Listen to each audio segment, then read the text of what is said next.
What's up, guys? I look a little rough today, but it's all good. Sitting out here, it's gonna be part 2 on the boat.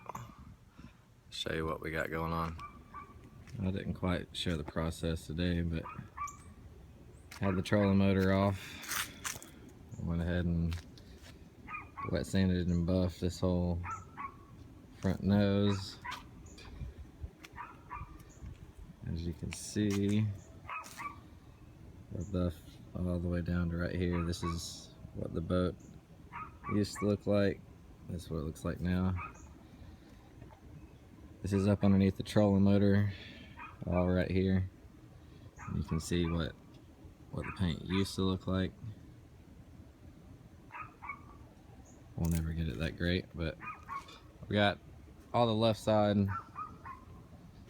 buffed and polished and waxed.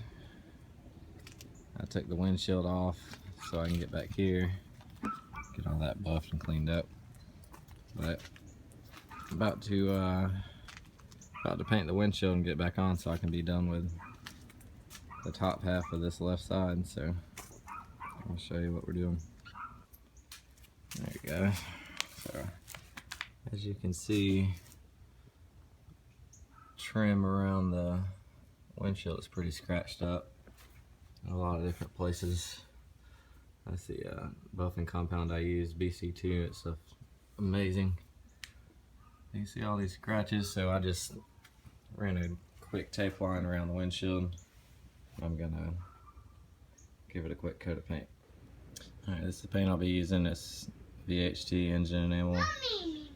This is the low gloss black.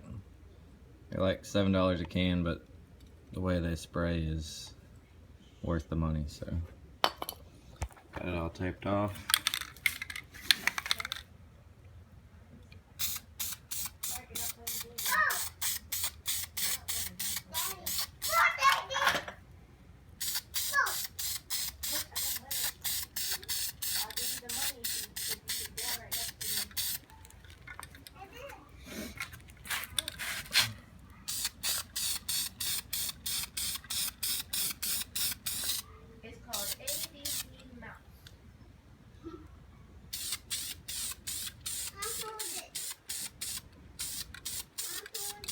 I have no idea why.